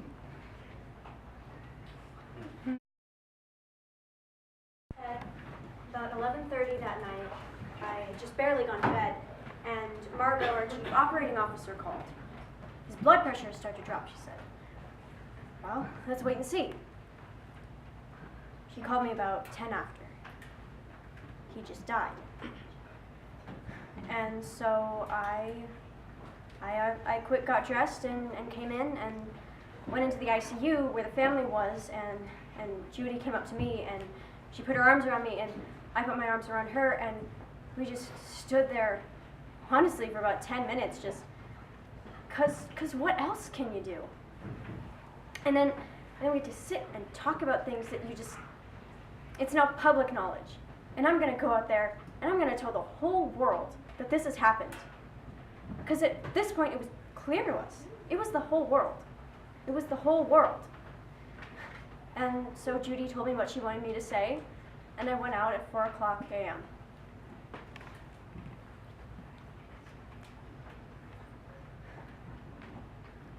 At 12 midnight on Monday, October 12th, Matthew Shepard's blood pressure began to drop. We immediately notified the family, who were already at the hospital. At 12:53 a.m., Matthew Shepard died. His family was at his bedside. The family did release the following statement. The family again asked me to express their sincerest gratitude to the entire world for the overwhelming response for their son. The family was grateful that they did not have to make a decision regarding whether or not to continue life support for their son. Like a good son, he was caring to the end and removed guilt or stress from the family. He came into this world premature and left this world premature. Matthew's mother said, "Go home. Give your kids a hug. And don't let a day go by without telling them that you love them." And I don't know how I let that happen. I lost it on national television. You know, we'd been up for like 72 hours straight and had to go home and go to sleep and then get up and come back in, and maybe I was just so, I don't know. But in a moment of complete brain deadness, while I was out there reading that statement, I thought about my own 4 daughters and go home, hug your kids, and then, oh, she doesn't have her kid anymore. And here I am thinking, this is so lame. And then we started getting people sending us emails and letters, and most of them were just generally very kind, but I did get this one. This guy wrote me and said, "Do you cry like a baby on TV for all of your patients, or just the faggots?" And as I said before, homosexuality is not a lifestyle with which I agree, but having been thrown into this, I guess I didn't understand the magnitude with which some people hate. And of all the letters, there were maybe 2 or 3 that were like that. You know, most of them were just, "Thank you for your caring and compassion." And Matthew had caring and compassion from the moment he got here.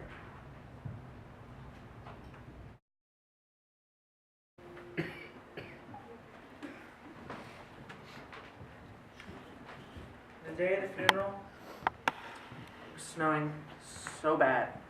These big, huge, wet snowflakes. Everyone was dressed in black, and there were umbrellas everywhere. And there were 2 churches. One for family, friends, invited guests, people of that nature. And then one church for just anyone else who wanted to be there. And both of them were full.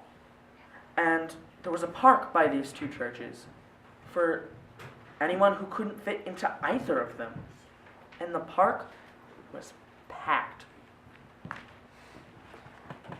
The liturgy today is an Easter liturgy and finds its meaning in the resurrection. The service invites your full participation. Let us pray. I guess it was like the worst storm that they have had. Like the trees fell down and, well, the lights went out because of it. Whatever higher spirit that you know that like blows storms, well, it was blowing this storm.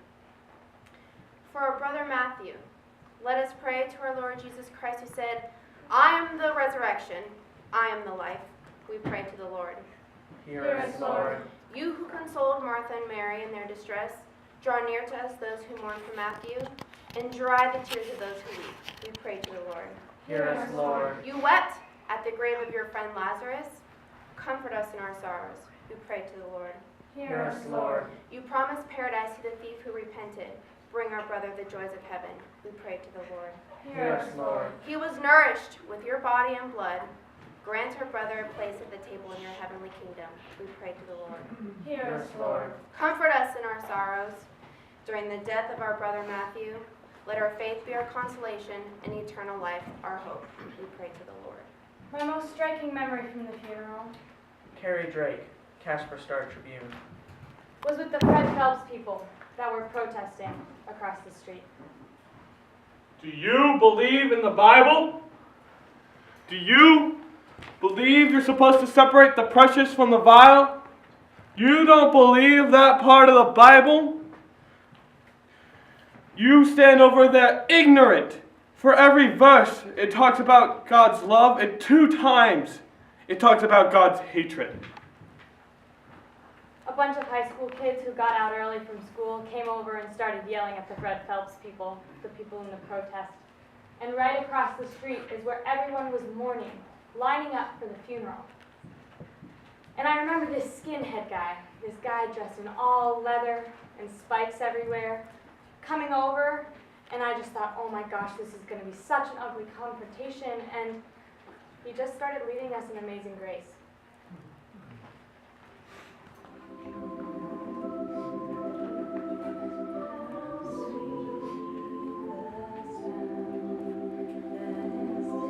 This is no ordinary murder. The state deals with murders every single day.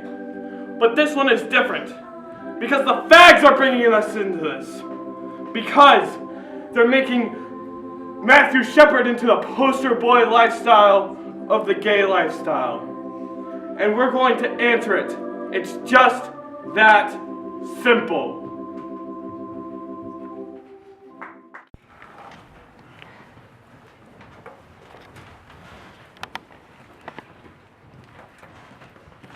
Months later, we returned to Laramie for the trial of Russell Henderson.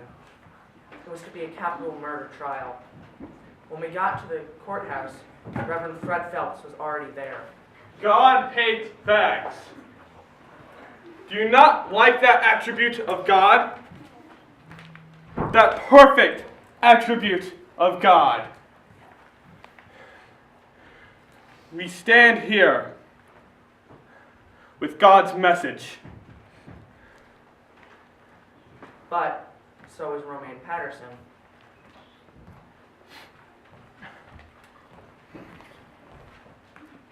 God hates fags. Matthew Shepard is in hell. After seeing Fred Phelps protesting at Matthew's funeral and hearing that he was coming to Laramie for the trial of Russell Henderson, I decided somebody needed to stand toe to toe with this guy and show him the differences. And I think it's important when the nation is talking about hatred as much as it is right now. It's important for someone to show that there's a different way of dealing with that kind of hatred. So, our idea is to dress up like angels, and we have designed these angel costumes. They're amazing. The wings, they're huge. They're like these big ass wings. And there's gonna be a band of 10 or 20 of us, and our plan is to completely encircle Phelps. And because of our big ass wings, we're gonna be blocking him. So this big old band of angels comes in, and we don't say a fucking word. We just stand there. And we are a group of people bringing forth a message of peace and love and compassion. And we're calling it Angel Action. And I knew my angels were going to take the brunt of everything he had to yell and scream. I mean, we were going to be completely blocking him. And he was going to be pissed off as hell. So I went out and I bought all my angels earplugs. That's right. That's right. This little 21-year-old lesbian's ready to walk the line with this guy. Isaiah 58:1. Cry aloud, raise up thy voice like a trumpet, and show my people their transgressions. All rise. Court is now in session. You may be seated. As soon as they started jury selection, everybody was coming into my shop with, I don't want to be in this jury, I hope they don't call me, or, oh my god, I've been called. How do I get off? Just wanting to get as far away from this jury as they can. Oh my god. And then I heard Henderson had to sit in the courtroom while they questioned the prospective jurors. And one of the questions they were going to ask was, would you be willing to put this man to death? and I understood that a lot of the comments were, yeah, I would. Yes, sir. Yes, absolutely. Absolutely. Yes. Of course not. Well, can you imagine hearing that? These are people he grew up with. And it was just juror after juror after juror. Mr. Henderson, earlier you entered a plea of not guilty, but now I understand you wish to change your plea. Is that correct? Yes, sir. You understand that the recommended sentence here is 2 life sentences. Yes, sir. You understand that those may run concurrently or consecutively? Yes, sir. Mr. Henderson, I will now ask you how you wish to plead. Guilty or not guilty? Guilty. Before the court makes its decision, I understand there will be statements to be made by at least one individual. Thank you, Your Honor. The following statement is me as the grandmother and the person who raised Russell, we've written the following statement.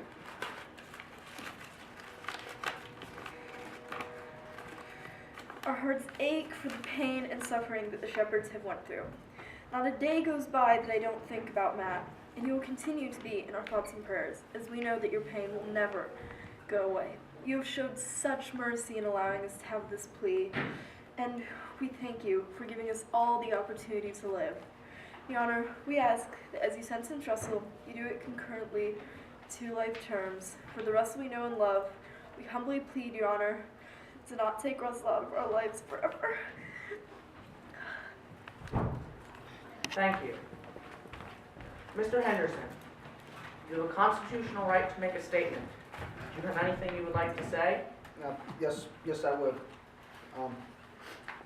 Mr. and Mrs. Shepherd, it's not a moment that goes by that I don't see what happened that night. And I know what I did was very wrong. And I regret greatly what I did. And I hope that one day you can find it in yourselves to forgive me. Your Honor, I'm very sorry for what I did. I have much regret for what I did.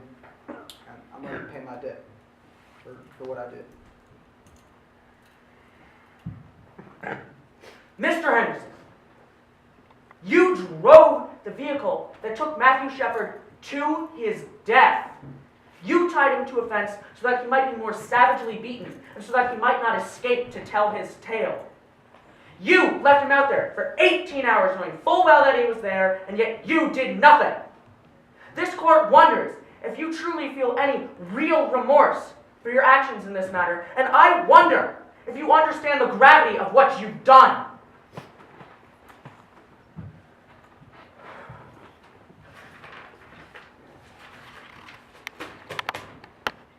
The court finds it appropriate, therefore, that the sentence be ordered as follows.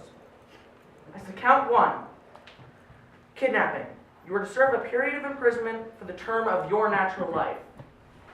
As to count 3, that being felony murder with robbery, you are to serve a period of imprisonment for the term of your natural life. Sentencing for count 1 to run consecutive to count 3.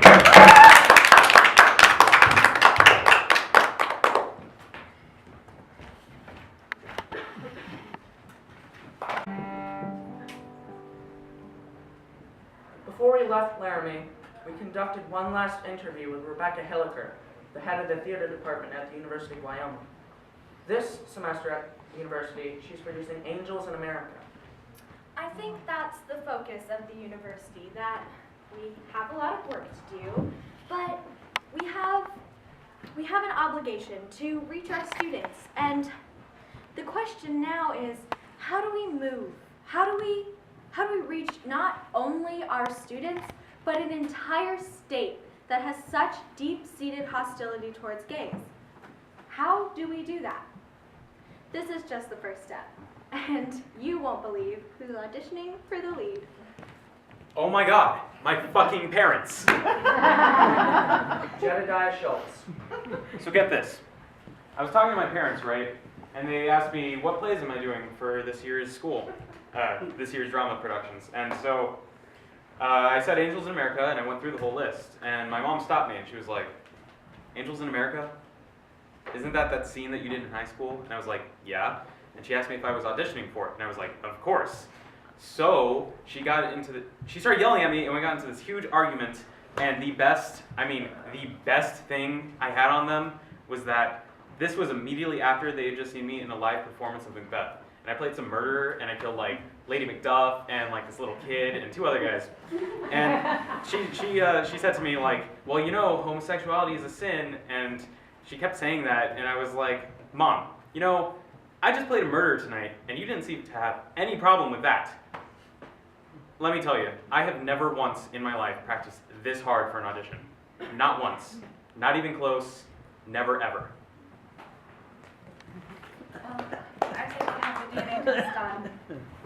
So, they drew the blood at Fort Collins, flew it to Michigan, and, did all the DNA work there. And, well, about a week later, I knew I was negative for good. And I tell you, we were on our knees saying Hail Marys. You're just so elated, you just think, thank God. Oh, and you will not believe the first thing that she did. I stuck my tongue right in my husband's mouth. I was just happy, you're just so happy. You just think, I hope I did the service well. I hope I did it with some kind of integrity. So you're just really happy. And her girls? Oh, my daughters just bawled. They were so happy. They were so happy. Oh, and the force? Oh my gosh. We went out and got shit-faced. It was great. Everyone hugged and cried and bought me drinks, and it was great. I kissed everyone who walked through that door. Reggie, they didn't need to know that. I didn't care if they were male or female. They each Oh, got that. Reggie, what did I just say? Get over it, Ma.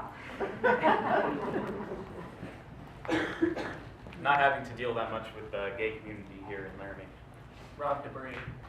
Well, once we started looking into the case and actually speaking to the gay community here in Laramie, we started to see their underlying fears, and it sort of hit home, I mean, this is America. You're not allowed to feel that fear here. And well, we're still going to have people who hold on to the old ideals, and I was probably one of them 14 months ago, but I'm not going to listen to it, and I'm not going to have it. I mean, I am just so much more comfortable being open about how I feel about this. I've already lost a couple of buddies, and I don't mind losing more. This is a two-way door. I can just sleep better at night,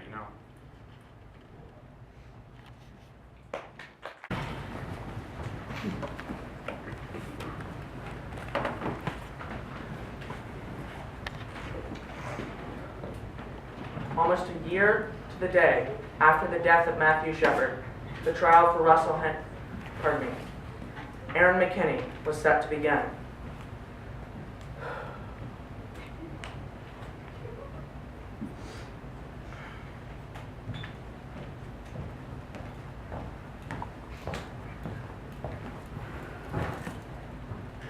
I think everyone was wondering, is this going to be a death penalty case? Kawarucha, prosecuting attorney.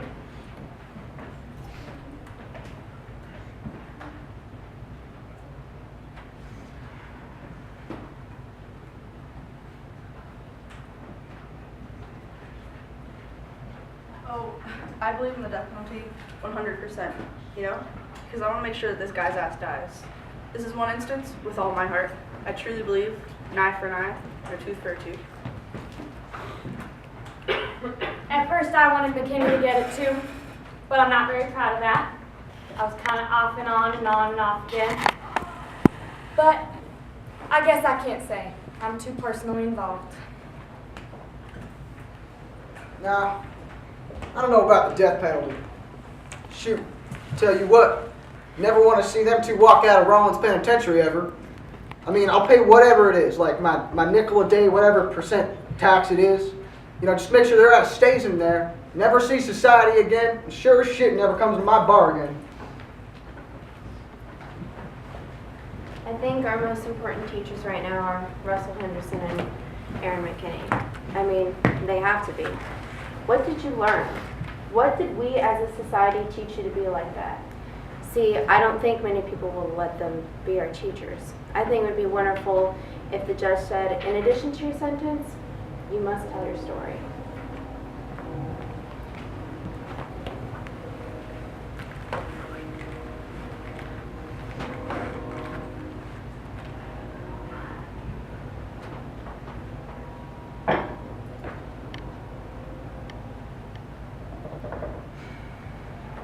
There was word that there was a video of Aaron McKinney's confession.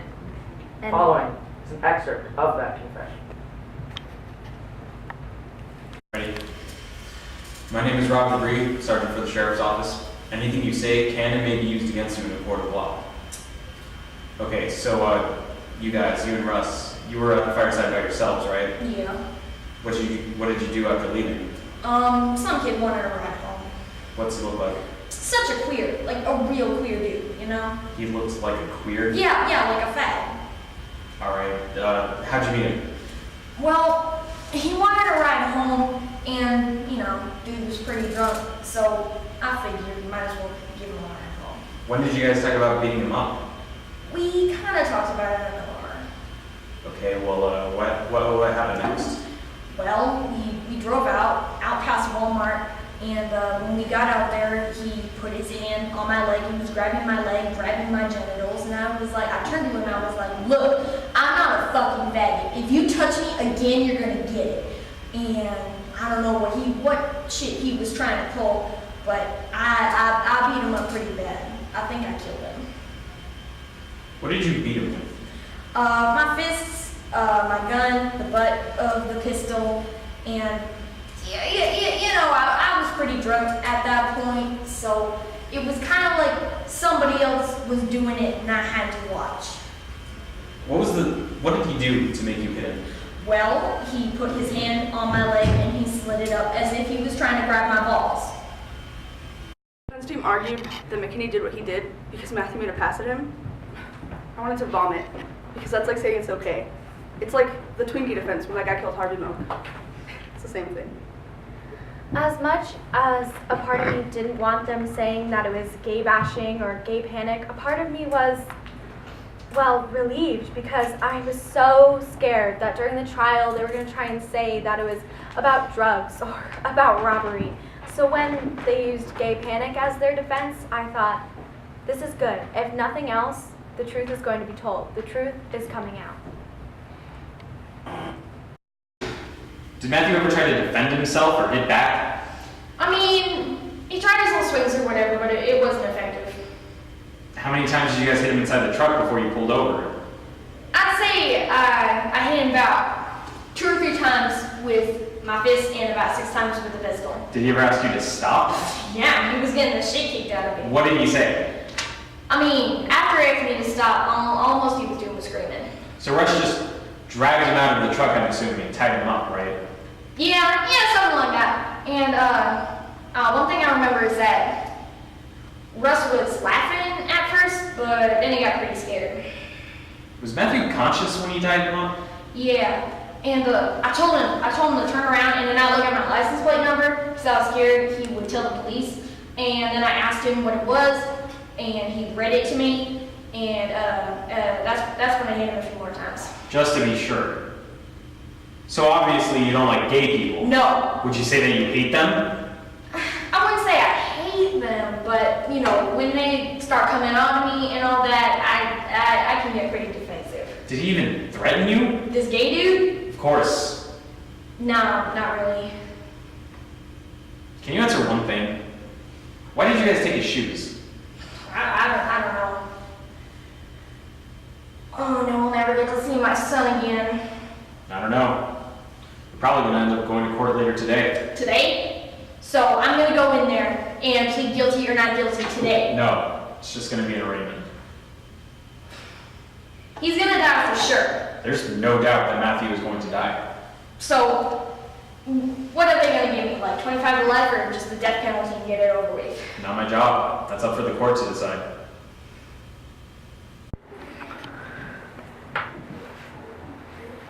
Has the jury reached a verdict? We have, Your Honor. We, the jury, impaneled and sworn to try the above entitled case after trying wellly and truly tried the matter, unanimously finding as follows. As to the charge of kidnapping, we find the defendant, Aaron James McKinney, guilty. As to the charge of aggravated robbery, we find the defendant, Aaron James McKinney, guilty. As to the charge of first-degree felony murder, kidnapping, we find the defendant, Aaron James McKinney, guilty. As to the charge of first-degree felony murder, robbery, included offense of second-degree murder, we find the defendant, Aaron James McKinney, guilty. The jury had found Aaron McKinney guilty of the charges against him, which means he was up for the death penalty. His defense team approached Judy and Dennis Shepard to plead for their client's life. The prosecution said that they would defer to the family's wishes as to pursue the death penalty or not. The following is what Dennis Shepard had to say.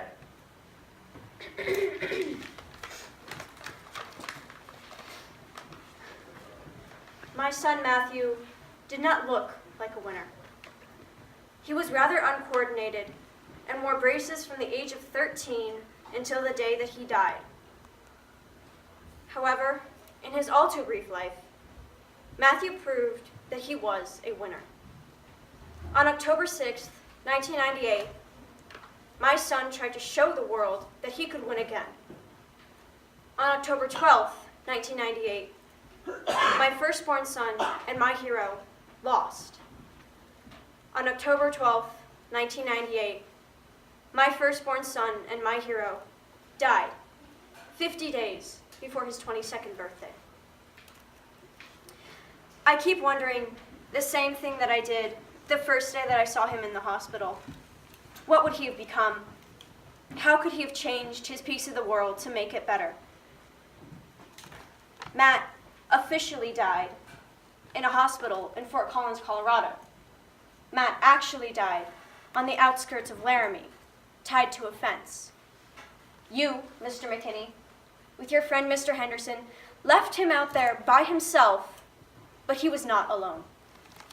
There were his lifelong friends with him, friends that he had grown up with. You're probably wondering who these friends were. First, he had the beautiful night sky and the same stars and moon that we used to see through a telescope. Then he had the daylight and the sun to shine on him. Through it all, he was breathing in the scent of pine trees from the snowy range. He heard the wind, the ever-present Wyoming wind, for the last time. He had one more friend with him. He had God. And I feel better knowing that he wasn't alone. Matt's beating, hospitalization, and funeral has focused worldwide attention on hate. Good is coming out of evil. People have said enough is enough. I miss my son, but I am proud to say that he is my son. It has been quoted that Judy was against the death penalty. It has been stated that Matt was against the death penalty. Both of these statements are wrong. Matt believed that there were crimes and incidents that justified the death penalty. I, too, believe in the death penalty. I would like nothing better than to see you die, Mr. McKinney. However, now is the time to begin the healing process, to show mercy to someone who refused to show any mercy. I grant you life, as hard as it is for me to do so, in the memory of Matthew. Every time you celebrate Christmas, a birthday, the 4th of July, remember that Matt isn't. Every time you wake up in your prison cell, remember that you had the opportunity and the ability to stop your actions that night. You robbed me of something very precious, and I will never forgive you for that. I grant you life, Mr. McKinney, in the memory of one who no longer lives. May you have a long life, and may you thank Matthew every day for it.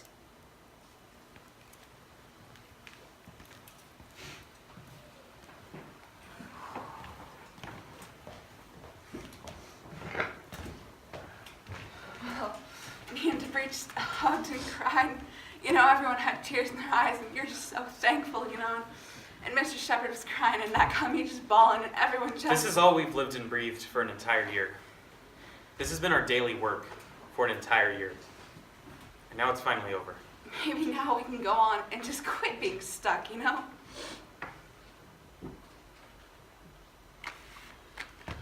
The minute that I got out of the courthouse, I realized why God wanted me to find Matthew. It's so that he didn't want to have to die alone. So he wouldn't have been found for weeks at least if I didn't find him. It makes me happy that he didn't have to die alone.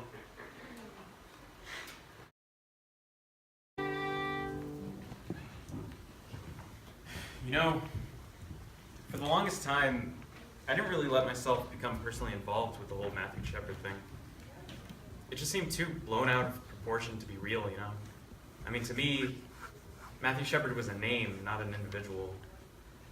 And it's just so weird, you know, thinking back on that, thinking about all the things that I said.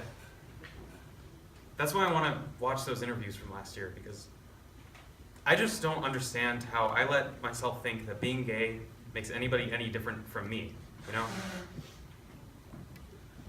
Well, a year ago, I wanted to be a rock star. That was the goal. And, well, obviously that's changed in the last year in that I found my place in taking my role. So instead of going to school for music, I'm going for political science and communications because I have a career in political activism. I actually just found out that I'm going to be honored in Washington, D.C. from the Anti-Defamation League. And whenever I think about the Angels or any of the public speaking I've done, Matthew gave that to me. Matthew is like guiding me on this path, and he has a light, and every time we get to a door, he opens it and says, okay, next step. And if I get to be a rock star on the side, all right. Change is not an easy thing, and I don't think people were up to it here. They got what they wanted. Those two boys got what they deserve, and we look good now. Justice has been served. The OK rally shot down the villains and sent the prostitutes on the train. Town's cleaned up, and we don't need to talk about it anymore. You know, it's been a year since Matthew Shepard died, and they haven't passed shit in Wyoming. At a state level, nobody anywhere has passed any kind of anti-discrimination laws or hate crime legislature. What's come out of this? What's come out of this that's concrete or lasting?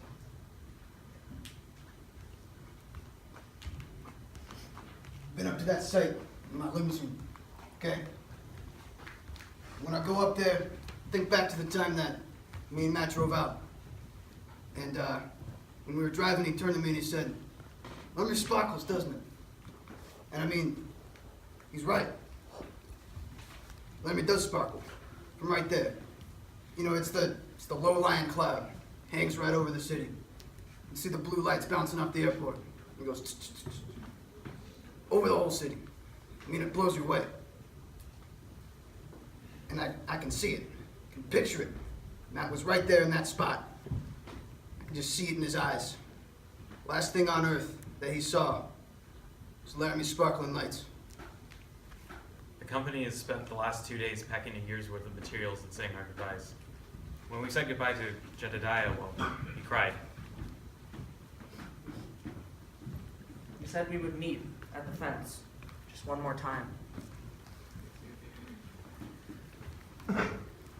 While we were heading out, Marge wished us luck. And when I asked her what she thought seeing the play might be like, she said, well, it might be nice to know that Laramie ain't the hellhole of earth like the media usually shows us.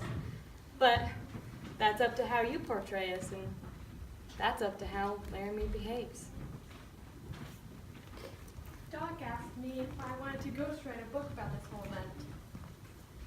And Galloway offered me and anyone else a place to stay if and when we come back out to Laramie. He also seemed pretty interested as to whether there'd be any open editions for the play.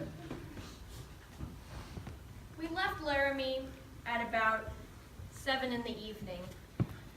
And on the way back to Denver, I looked in my rearview mirror just to take a look at the town one last time. And in the distance, I could see the sparkling lights of Laramie, Wyoming.